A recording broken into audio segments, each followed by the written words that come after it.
بسم اللہ الرحمن الرحیم۔ بواسیر کی بیماری آج کل عام ہے، جس کی وجہ سے مرد اور خواتین دونوں ہی پریشان ہیں۔ ڈاکٹروں کے اور حکیموں کے پاس چکر لگا لگا کر تھک جاتے ہیں، دوائیاں بھی لیتے ہیں، علاج بھی کراتے ہیں، ہیلہ ٹونے بھی کرتے ہیں، مگر کوئی افاقہ نہیں ہوتا، آرام نہیں آتا۔ تو دوائیاں بھی آپ جاری رکھیں، کوئی حرج نہیں، مگر اس کے ساتھ ساتھ آپ یہ ایک عمل جو ہے اس کو بھی جاری رکھیں۔ انشاءاللہ العزیز اس بیماری سے انشاءاللہ نجات مل جائے گی۔ یہ ایک نقش ہے، اس میں کوئی الٹے سیدھے الفاظ نہیں ہیں۔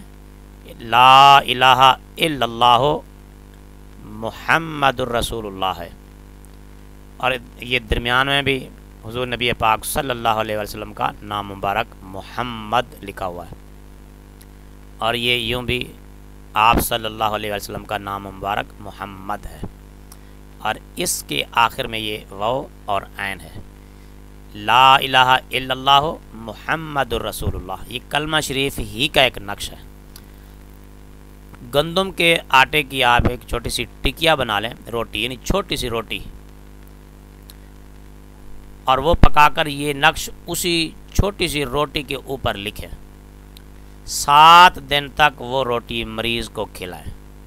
اگر مریض خود لکھنا چاہے تو بھی کوئی حرج نہیں، کوئی اس کا بھائی عزیز لکھ کر دے دے تو بھی کوئی حرج نہیں، مگر یہ شرط ہے کہ لکھنے والا باوضو ہو، اول و آخر درود پاک پڑھے 3 بار، 3 بار درود پاک اول و آخر پڑھ کر اور باوضو ہو کر یہ نقش تیار کریں۔ گندم کی چھوٹی سی روٹی تیار کر کے اس کے اوپر یہ نقش لکھ کر مریض کو کھلاتے رہیں، 1 دن بھی کھلائیں، پھر اسی طرح دوسرے دن بھی کھلائیں، تیسرے دن بھی، حتیٰ کہ 7 دن تک کھلائیں۔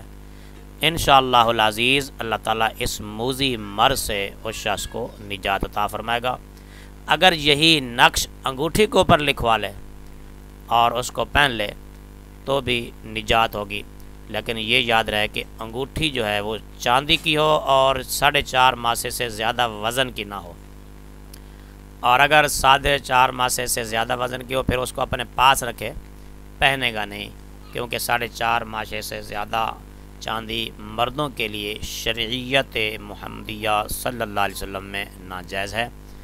انگوٹھیوں کے اوپر بھی یہ نقش آپ بنا کر پا سکتے ہیں، استعمال کر سکتے ہیں، روٹی کے اوپر لکھ کر بھی کھا سکتے ہیں۔ انشاءاللہ اس موذی مرض سے نجات ملے گی، اور اگر ہو سکے تو دوسرے مسلمان بھائیوں کو بھی محض مخلوق خدا کے بھلے اور فائدے کی نیت سے یہ نقش آپ دے سکتے ہیں، لیکن دینے کی نیت اچھی ہو کہ کسی مسلمان بھائی کا بھلا اور فائدہ ہو جائے۔